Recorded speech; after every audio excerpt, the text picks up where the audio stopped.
नर तन खोवे मूर्खा, विषय मोह लपटाना। काहे कुमार नाम नहीं सुमिरे, खोजत सदा खजाना। मनुष्य जीवन जो है बड़े मुश्किल से मिलता है, और जब मनुष्य जीवन मिल जाता है तब हम इसकी कीमत को नहीं समझते। कौड़ियों को मोल मनुष्य जीवन लुटा देते हैं। जीवन मिल जाता है, जब सुमिरन का समय आता है, सत्संग का आता है, तो हम कहते हैं हमारे पास टाइम नहीं। और पैसे के लिए रात में भी जाना पड़े तो हम भाग के चले जाते, रात दिन ड्यूटी करने को तैयार रहते। लेकिन जहाँ हमारे आत्म कल्याण की बात आती है वहाँ हम कहते हैं हमारे पास समय नहीं। यहाँ वास्तव में मनुष्य को परमात्मा से असल प्रेम है ही नहीं। प्रेम है तो माया से। माया के लिए हम सारी जिंदगी कितना संघर्ष करते, कितनी मेहनत करते, कितना दौड़ते, लेकिन उस मालिक से मिलने के लिए हमने क्या किया, कितनी मेहनत किया, कितना संघर्ष किया, कभी किया है विचार? इसी को सूरदास जी ने कहा कि मौसम कौन कुटिल खलकामी, जाहि तन दियो ताहि बिसरायो, ऐसो नमक हरामी, मौसम कौन कुटिल खलकामी। कहे भारी भारी उधर काम को धावे, जैसे सूकर कामी, मौसम कौन कुटिल खलकामी। उन्होंने कहा कि जिसने हमें शरीर दिया, जिसकी कृपा से हम संसार में सब कुछ कर रहे हैं, देख रहे हैं, सुन रहे हैं, चल रहे हैं, जो कुछ चाहते हैं करने में सफलता मिल जाती, लेकिन कभी सोचा ही किसकी कृपा से मिला शरीर हमारा? इतनी कीमती आँखें हैं, सुनने के लिए कान है, सोचने के लिए बुद्धि है, सब कुछ किसकी कृपा से मिला? और जिसकी कृपा से मिला उसके लिए हम कहते हैं हमारे पास समय नहीं। जबकि वो भी चाहे जरा सी देर में कैंसर हो जाए, लकवा मार जाए, एक्सीडेंट हो जाए, हमारे सारे काम धरे रह जाए, तब तो हम ये नहीं कहेंगे हमारे पास टाइम नहीं। लेकिन इस तरह आदमी जरा समय निकालने के लिए बेचैन हो जाता है। इसी तरह देखिए, पहले नाम बहुत, आज का विषय है मन वाणी से परे है, बुद्धि विचार से न्यारा, कहे कुमार यह नाम जो जाने, सो बिरले संसार। आज उस विषय पर मैं चर्चा करने जा रहा हूं जो मन और वाणी से परे है। तो इतना गहरा विषय है जहाँ हमारी बुद्धि भी नहीं पहुंच पाती। इसलिए अभी मैं सुनाने जा रहा था कि हमें काम धंधा करते हुए थोड़ा समय निकालना चाहिए अपने को देखने के लिए। देखिए, आज संसार में एक इंजीनियर हैं, वैज्ञानिक हैं, डॉक्टर हैं, बहुत कुछ समझ रखते हैं, बहुत कुछ जानते हैं। हमारे वैज्ञानिकों ने अपने मेहनत और संघर्ष से काफी सफलता हासिल किया है, और दिन प्रतिदिन आगे बढ़ते जा रहे हैं। लेकिन ये विज्ञान का ज्ञान बाहरी है।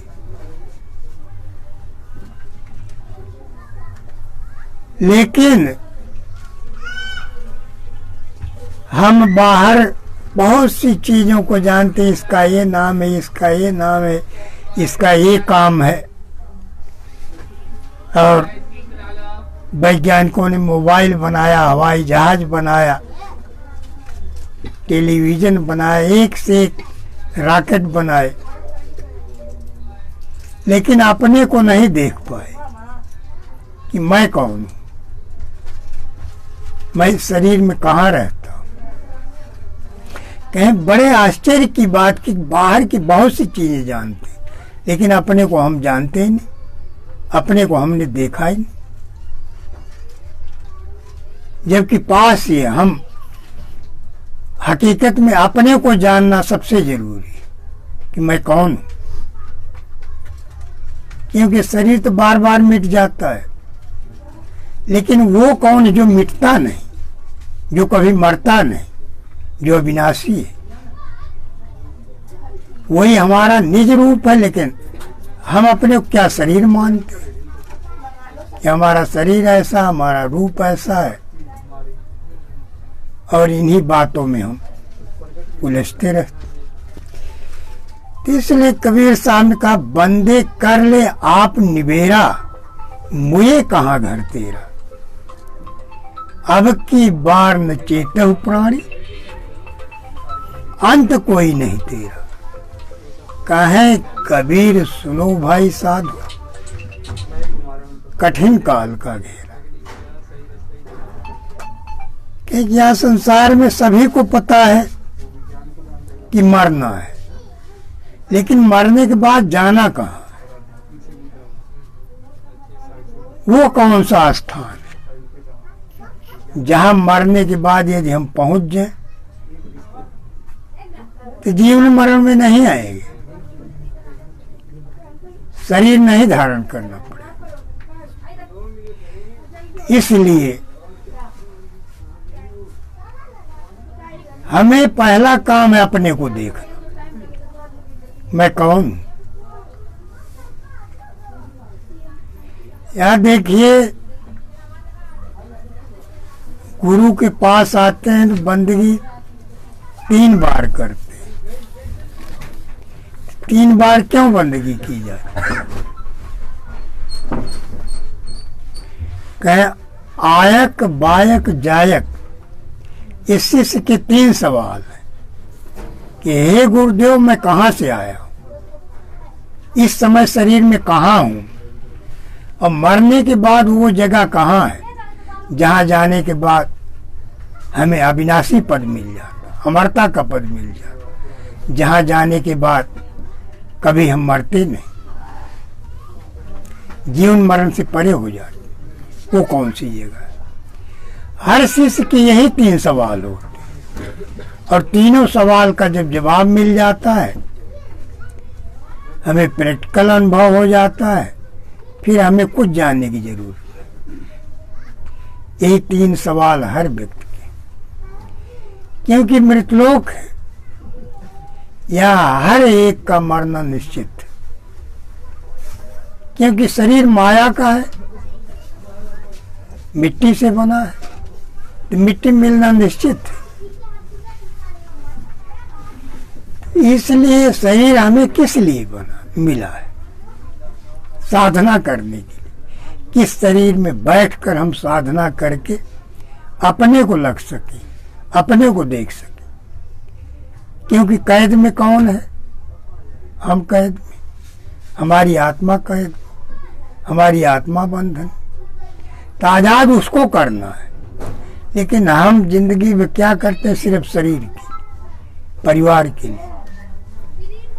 लेकिन आत्मा के लिए क्या किया? उसके कल्याण के।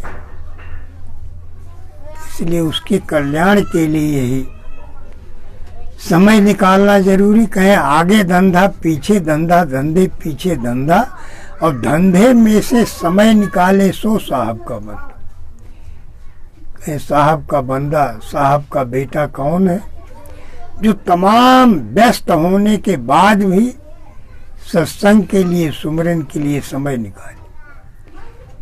कहीं जो समय नहीं निकालता वो बंदा नहीं, गंदा है।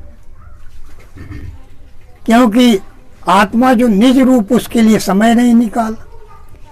समय किसके लिए निकाला? शरीर के लिए, जो नासवान। सारी जिंदगी मेहनत संघर्ष किसके लिए किया? इस मिट्टी के लिए। और जो चेतन है, जो अविनाशी, जो कभी नहीं मरेगा, उसके लिए कहते हैं टाइम नहीं। इसलिए हमें सब कुछ करते हुए भी समय निकालना है। कि तुलसीदास जी ने कहा है, कर से कर्म करो विधि नाना, मन राखो जहाँ कृपा निधान। कहीं काम करने में कोई हर्ज नहीं, आप करते रहिए, कोई मना नहीं। लेकिन सूरत वहाँ रखनी जहाँ हमारा निज रूप, जो असल, जिसका कभी विनाश नहीं हो। कहीं काम करते रहो, कोई हर्ज नहीं। और कबीर साहब ने कहा है कि काया से उद्यम करे, सुमिरन करे विदेह। उन्होंने काम धंधा किससे? शरीर से करना है। और सुमिरन का सुमिरन कहे वो विदेह ही करता है, जिसके देह ही नहीं। कहे उसको करने दो, तुम करो काम अपना। काम में सिर्फ यही कहें कि वही काम करना जो धर्म के अनुकूल हो, अधर्म वाला काम नहीं करना। बाकी काम धंधा के लिए कहीं नहीं मना किया। कबीर साहब ने कहा, कहें कबीर कुछ उद्यम कीजिए, आप खाए कुछ और को दीजिए। उनका जीवन चलाना तो कुछ काम धंधा भी करिए, अपने जीवन का निर्वाह करिए। बाकी जो मजबूर है, असहाय है, उनकी भी जो हो सके मदद करने का प्रयास करिए। क्योंकि इंसान का फर्ज है असहाय की मदद करना।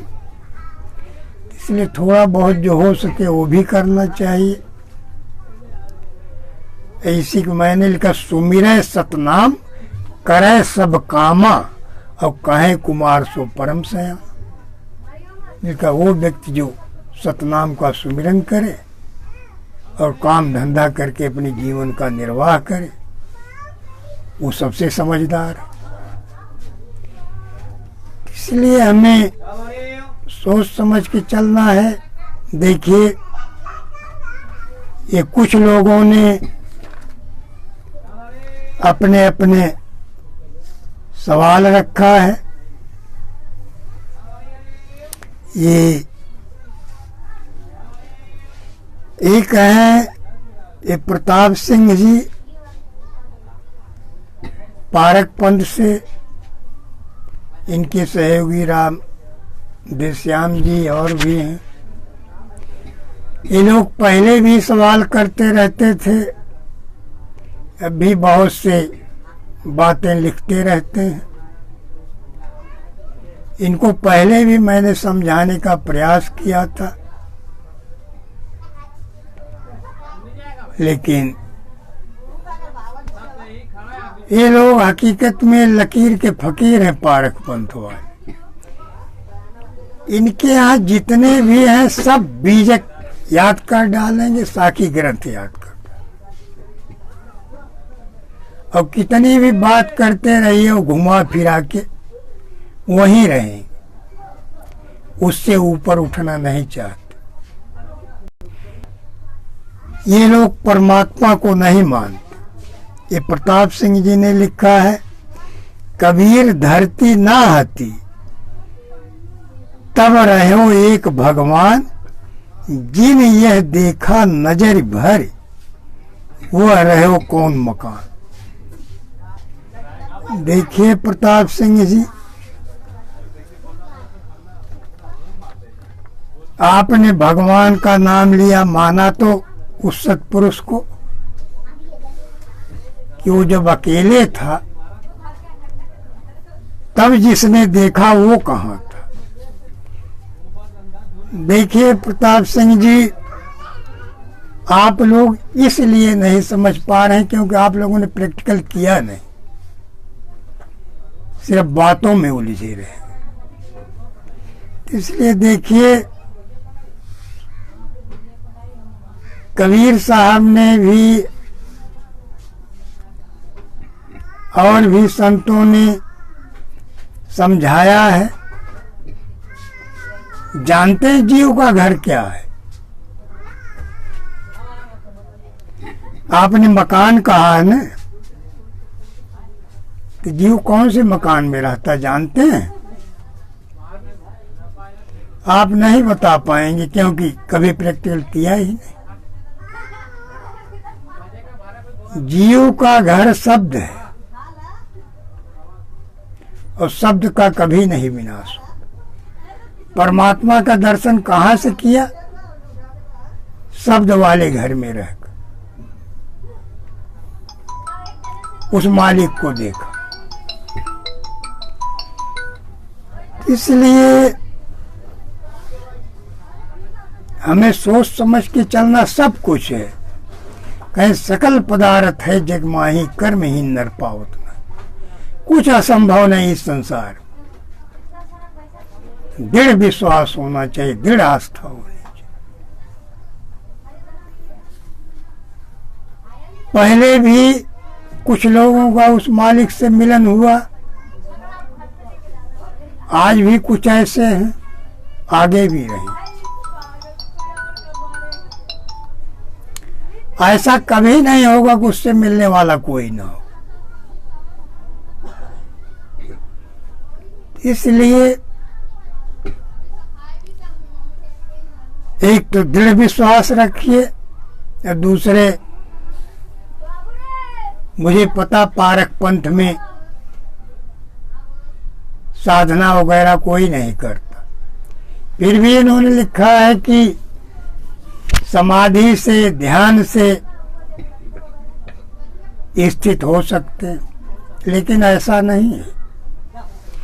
ये समाधि, ज्ञान, ध्यान कहीं भी लगाते हैं, ये कर्म में आता है, क्रिया कर्म। सार शब्द क्रिया कर्म से न्यारा है, जिसको शायद ही कोई कहीं जानता है। इसलिए कबीर साहब ने कहा है कि हमें संतों की बातों पर विचार गहराई से करना है। ऊपर ऊपर उड़ते रहेंगे तो कुछ हाथ नहीं आएगा। साधना करना है, संतों के इशारे पर चलना है। लेकिन परमात्मा ने बुद्धि किस लिए दिया है, विचार किस लिए दिया? कि जिससे हम सही रास्ते चल सकें। जाना बंबई है, रास्ता कलकत्ता को पकड़ लिया, तो चल तो हम रहे हैं लेकिन हमारी दिशा गलत है, तो परिणाम क्या होगा? हम मंजिल पर नहीं पहुंचे। तो हमें चलना भी, दिशा का ज्ञान भी होना चाहिए कि किधर चलना है, हमारी मंजिल कहाँ है, ये जानना बहुत जरूरी है। इसलिए कबीर साहब ने बहुत कुछ कहा है, लेकिन हम ना समझ पाए कि हमारी गलती है। इसलिए संतों की वाणियों को गलत ना समझकर हमें उस पे प्रैक्टिकली चलना है। सिर्फ बातों में रह जाएंगे, चलेंगे नहीं तो मंजिल नहीं मिलेगी। कहीं भी हमें जाना, चलना पड़ेगा। वही बैठे बैठे दुनिया भर की बातें बनाते रहें तो हमें मंजिल नहीं मिलेगी, ना हम कहीं पहुंचे। इसलिए चलने के लिए मंजिल पर चलना पड़ता है। और पारक पंथ वाले सिर्फ बातें करते हैं। बातों से कभी भी किसी को मंजिल नहीं मिलती। मंजिल वही तय कर पाता है जो चलता है। इसलिए कबीर साहब ने कहा शब्द हमारा आदि का शब्दे पैठा जीव और फूल रहन की टोकरी खोरे खाया घी। कहीं जीव कहाँ बैठा? शब्द में, और शब्द ही जीव का घर है। और शब्द रूपी घर में जब प्रवेश कर जाता है तब निर्भय हो जाता है, तब काल की उसके ऊपर नहीं चलती। लेकिन कौन सा शब्द? उस शब्द को जानना जिस शब्द का जिक्र सदगुरु कबीर साहब कर रहे हैं। क्योंकि शब्द सुरती में पूरा संसार उलझा हुआ है। लेकिन कबीर साहब कौन से शब्द की बात कर रहे हैं, कौन सी सूरत की बात कर रहे हैं, वो समझना जरूरी है। जब तक वो राज हाथ नहीं आएगा आप कामयाब नहीं हो। देखिए, संतों की बातों में भेद होता है, लेकिन हम वाणी का सिर्फ अपनी बुद्धि से अर्थ निकाल लेते हैं। लेकिन इसमें राज क्या छिपा हुआ है वो हम तब तक नहीं जान पाते जब तक भेदी गुरु से मिलन नहीं हो। इसलिए संतों की शरण में आकर और उस राज को जानकर हम मंजिल पर चलेंगे तो हमें सफलता हासिल हो जाए। यदि राज हाथ में नहीं है तो हम बीच में उलझते रह जाएं, क्योंकि काल निरंजन इतना प्रबल है, समझदार भी है और इतनी साधना कर रखा है कि जितना करना एक इंसान के लिए संभव नहीं। उन्होंने 64 युग तक तप किया था। यही बात इन्होंने पूछा, एक अरिंदर सिंह जी हैं, इन्होंने लिखा है कि परमात्मा ने काल को 3 लोक का राज क्यों दे दिया। उसको राज देने की वजह से सारे जीव दुखी हैं। क्या परमात्मा को नहीं पता थी कि इसको राज देने से आगे ऐसी घटनाएं घटेंगी? क्या परमात्मा को भविष्य की बात का नहीं पता था? देखिए, अरिंदर सिंह जी परमात्मा का कोई भी काम बेवजह नहीं हो। देखिए, काल निरंजन ने 64 युग तक तप किया था, लगातार अखंड।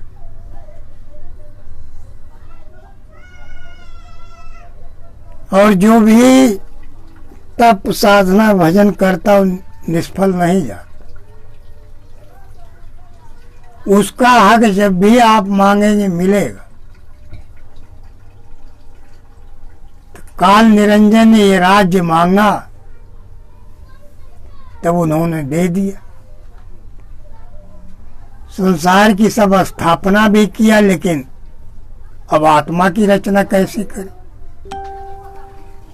इसलिए उसके लिए उन्होंने 70 युग तक भजन किया। तब परमात्मा के वरदान से आत्माओं का आगमन हुआ।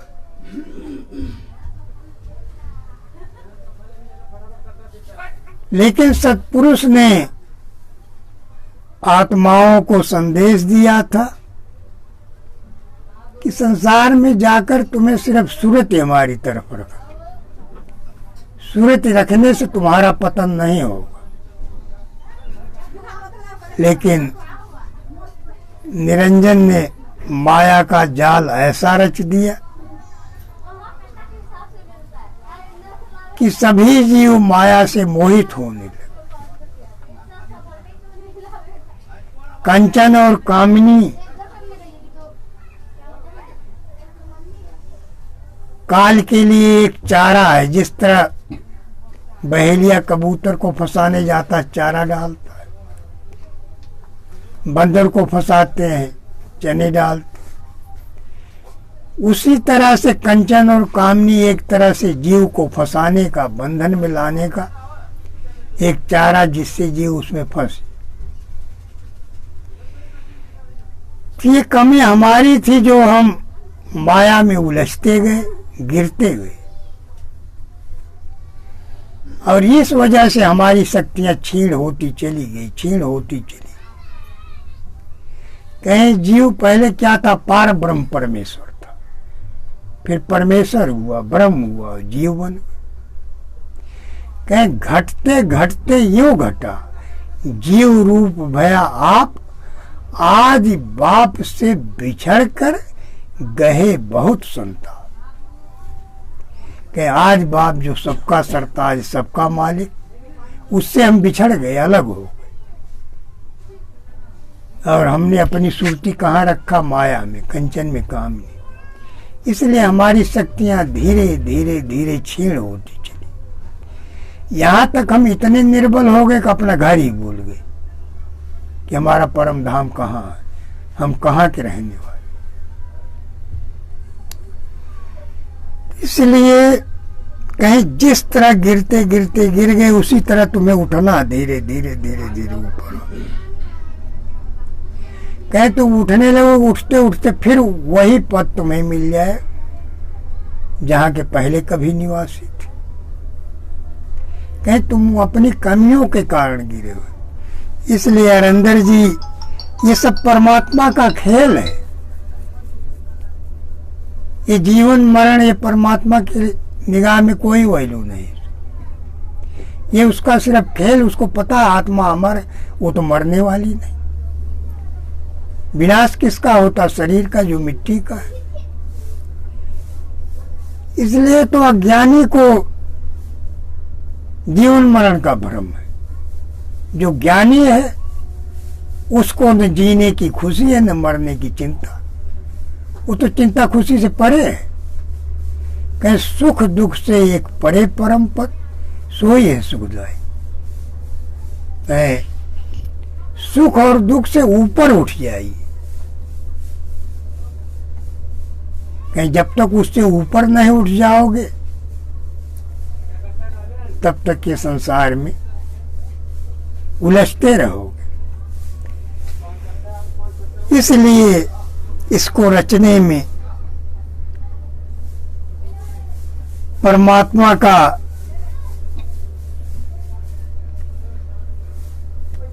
कोई गलत रास्ता नहीं, क्योंकि ये एक खेल है उनके लिए। उनके लिए संसार जो खेल के अलावा कुछ नहीं है। और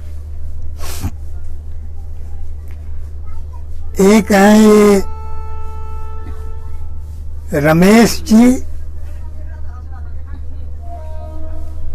इन्होंने पूछा है धर्मदास जी का 42 वंश का ज्ञान आपकी सलाह में क्या है? देखिए रमेश जी,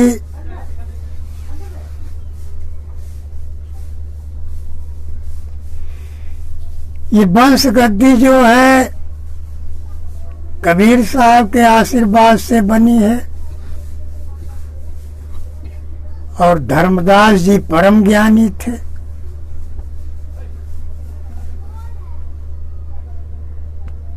काफी रहस्यों के भेदी थे। इसलिए हम वंश गद्दी को भी नमन करते हैं,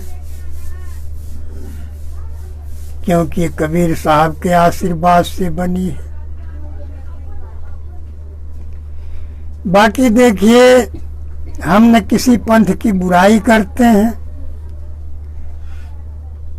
न समीक्षा करते हैं। हम पारक पंथ का भी कभी नाम नहीं लेते थे, लेकिन इन्होंने बार बार सवाल इतने किए जिसकी वजह से हमें कहना पड़ा। और रमेश जी, मैं स्पष्ट बोलता हूं, सत्य बोलता हूं, इसलिए काफी पंथ वाले नाराज होते हैं। इसलिए मैं किसी की समीक्षा नहीं करना चाहता। बाकी देखिए, कबीर साहब ने कहा है खोल के, उन्होंने कहा पारख गुरु भेदी भगत, वंश गुरु नहीं काम, सूरत शब्द जो मेल कर दिखलावे निज धाम। उन्होंने कहा किसी भी पंथ का कोई भी गुरु हो, कहीं जो सुरती शब्द मेल करके आत्मा परमात्मा को आमने सामने रूबरू कर दे, कहीं वही गुरु बनाने की योग्य है। चाहे वो किसी भी पंथ का हो, किसी भी धर्म का हो, कहीं का रहने वाला हो, चाहे चपरासी हो, चाहे मिनिस्टर हो, कहें वही हमारे योग्य है जो हमें लखा सकता, हमें मिला सकता। कहीं बाकी चाहे किसी भी पंथ का हो, वो हमारे किसी काम का नहीं, जो हमारा मिलन नहीं करा सकता। इसलिए मैं यही विराम देता हूँ।